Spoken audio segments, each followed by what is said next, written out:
Okay, so if you've seen any of my previous videos, you know that I like to start by luring you in with some cryptic description of the manga I'm going to be talking about, which is pointless because the manga I'm going to be talking about is in the title and thumbnail you clicked on, and it's probably why you clicked on this video. But anyway, there's no time for that today, because I'm getting right into it. Golden Kamuy. I'm going to try and explain why this is one of my favorite manga series of all time, and hopefully by the end of this video you'll think to yourself, wow, this cartoon character really made me want to check out this manga.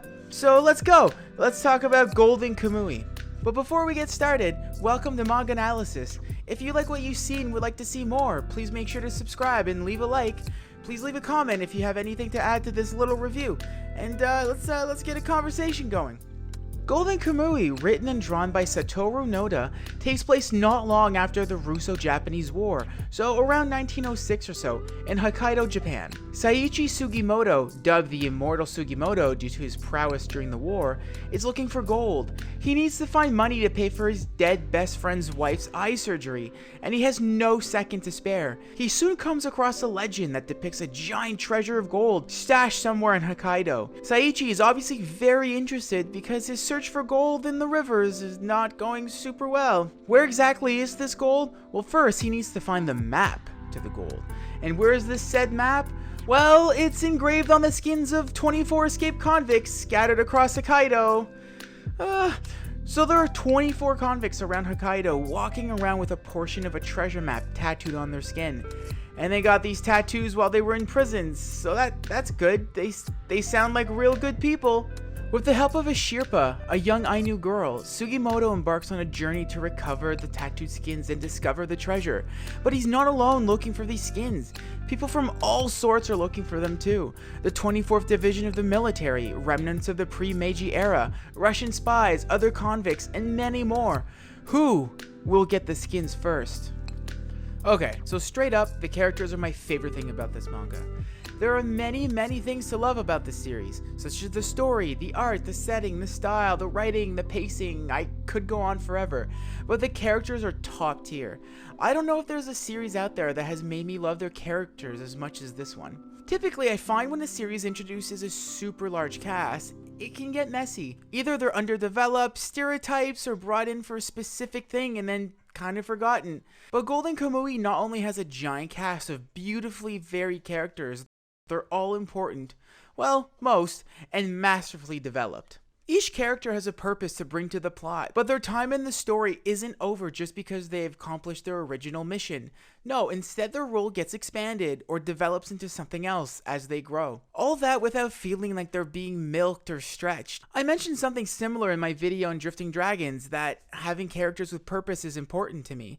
The difference between Drifting Dragons and Golden Kamuy, however, is that this time these characters aren't all on a ship trying to make this said ship run afloat. They all come from different backgrounds and have very different objectives, oftentimes conflicting or directly opposing one another. Yet it still feels like they're all part of one big team, or cast rather. Another thing about the characters that I love so much is how real they feel to me. Of course, some can be exaggerated and kind of out there, but generally they feel real. And the reason for that is how they're all so gray. There aren't really any evil characters or good characters. I mean, obviously some are on the end of each spectrum, but out of the main cast, not really. They're all just people striving for their goals or trying to live their lives as best as they can, given their current situation. Sometimes their views will align with Sugimoto's and a Sherpa's mission, so they'll form a group. Other times, that same character might have a change of heart or see things differently and head in a different direction, one that may conflict with Sugimoto's. I just love how there isn't any pressure to have characters that are good stick together and fight the bad people. It's all very complex, and I feel like that's how it is in real life. Characters aren't held back by the idea of stereotypes or, again, positions on a scale or spectrum, which gives them infinite possibilities for development, which isn't something I've seen too often in fiction. I don't want to give spoilers, but I feel like presenting an example would be best. There's a character who goes through a major change in the series. He starts off as just some military guy, but then goes MIA due to issues rising from his past. He then goes through inner conflict where he feels he must decide as to who he is, a military man or a product of his past. He then gets tangled in the main plot and discovers a third path, which leads him to change allegiances. So he came into the story as a potential antagonist, and once his part of the story was over, instead of being pushed aside, he developed into one of the best complex characters the story had to offer. This sort of thing has happened to many other characters in the story. The second thing I love about Golden Kamuy is the history and culture portrayed in it. I've actually learned so many things from reading this manga. Call me ignorant, but I didn't even know there had been conflict between Japan and Russia pre-World War I, nor that their indigenous communities shared so many similarities. I honestly didn't even know that Japan had an indigenous population, the Ainu.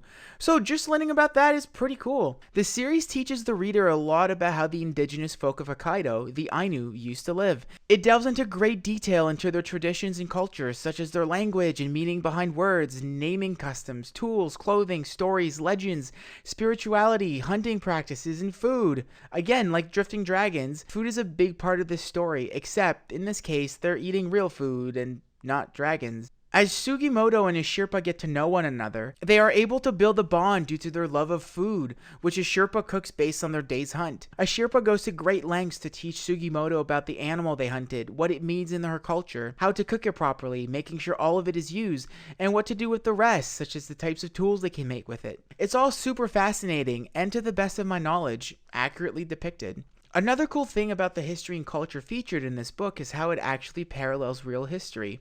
Like I mentioned earlier, the story takes place right after the Russo-Japanese War, so we get to see firsthand the effects that had on Japan, which was already in a state of change due to the Meiji era starting about 30 years prior. Golden Kamuy takes these historical events and some real-life people as a strong base, grounding its story, and then builds on it with original characters and events, intertwining the two, which is really fun to see. One of my favorite things is sometimes I'll be talking about an event or a legend and whatnot, and in the footnotes, the author will talk about where the legend or story really comes from and how it came to be. Sometimes the author will inspire himself from a legend or myth and incorporate it as a real event in the story, but we'll keep the reader informed via the footnotes that this particular part of the story is based on an old legend that may or may not be true. These footnotes are nice because in certain cases, these legends or stories are mentioned in passing without too much context, so having that extra bit of info outside of the story is really nice. The viewer is often informed of the way of the Ainu by a Sherpa, but I like that her role is more than just a spokeswoman for Ainu culture for the sake of exposition. As the story progresses, a Sherpa is more and more concerned about the preservation of her people's culture, so she takes every opportunity to teach it to the people around her, Ainu or Japanese alike. So the next thing I really love about Golden Kamuy and that I want to share with you guys is how funny it is. I know that everyone has their own sense of humor, and the last thing I want to do is waste your time trying to convince you that a certain panel or page or joke is funny. So I'll keep this one short, and I guess you'll just have to take my word for it. So I watched the anime first and thought it was really funny. Like, laugh out loud multiple times an episode sort of funny. To be fair, lots of that is due to the impeccable voice acting. So when I started reading the manga, I was really worried that the humor wouldn't translate. Which is, I know, sort of unusual because usually it's the other way around. But oh boy, it holds up so well, it's even better. To be fair, some of the jokes I think were a little funnier in the anime, but that's just me. Overall, manga's way better. There's so many jokes in this manga that you would never ever expect to see in manga. There are so many explicit penis jokes and references that you have to wonder if Freud himself did the writing. The characters are so serious yet find themselves in the most ridiculous situations, which makes things so much funnier. The way the faces are drawn sometimes to emphasize the funny is just perfect. But honestly, the thing that really makes the humor click for me is the timing. Like the flow of the panels and pages just delivers all the jokes perfectly.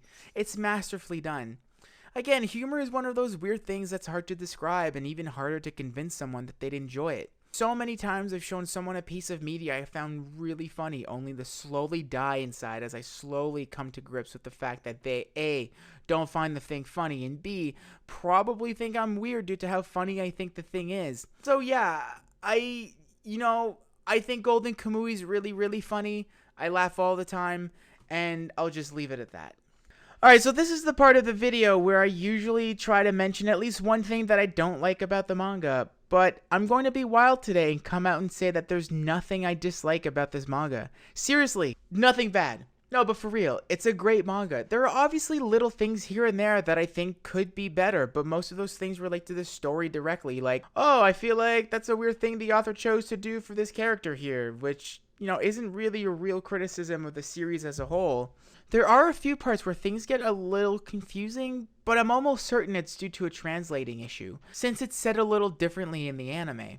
Oh, man, really stretching here, but I guess if there was one thing I'd add to this manga to make it a bit better, which interestingly enough is something they did do for the first few volumes and removed, is the character roster at the beginning of the book. Golden Kamuy has a ton of characters, and it'd be nice to be able to see their names and faces. They also used to do the small recap of like how many skins each group had in their possessions and what they were up to, which was really helpful. I don't know why they removed those, but I'd love them back. But, that's not even a real criticism of the piece of work itself. That's more of a publishing issue. So, yeah, nothing I dislike about this series. It just be like that sometimes. So moving forward, I can't wait to see more of these tattooed convicts. Each of them have been so interesting and unique so far. And, when I say unique, I really do mean it. For better or for worse. But seriously, some are so whack that it doesn't even surprise me anymore. I do worry that they'll just keep coming out with even weirder and weirder characters just to top one another, eventually leaving the realm of realism. But we'll see. Each group of characters has their own motives for wanting that gold, and I can't wait to see who is going to get it, or what's going to happen. Because I wouldn't be surprised if there was a twist to the treasure itself. Is that treasure really a mountain of gold? Or is it more of a metaphorical treasure, sort of like a map to the road to friendship, real bonds? Who knows? I can't wait. So, should you check Golden Kamuy out? Well, frankly, as much as I love it, I recognize that it isn't for everyone. There's a lot of violence, inappropriate humor, and by that I mean that it's sometimes sexually suggestive. But there's no fan service, ew, and there's a ton of other mature themes. So if that's not your cup of tea, unfortunately this manga may not be for you. I would still tell you to check out the first book, or at least the anime, but ultimately, be aware of those themes. However, if you don't mind any of that stuff I mentioned above, then you really will love it. If you enjoy anything historical or you enjoy learning about other cultures and their traditions, I would highly recommend this series. It's the whole package. Grand, amazing story, great characters, awesome art, really funny, full of depth, and it even plays with your feels just right. If you enjoy high action, epic fight scenes, and great intense situations full of tension, I think this is the perfect new read for you. I would like to give the anime a shout out for getting me into this series in the first place. I watched the entire 3 seasons and I felt I had to read the books. So I went online and ordered the entire series, which was around 20 books at the time, and read the whole thing in 2 weeks. The anime does skip some stuff, but what's there is 100% faithful to the books. All in all, even though I recognize it may not be for everyone, I love this series and I hope you give it a shot. Well, that was Golden Kamuy. I hope you enjoyed this little review, and if you did indeed enjoy it, consider subscribing. This was MangAnalysis, and I'll see you in the next one.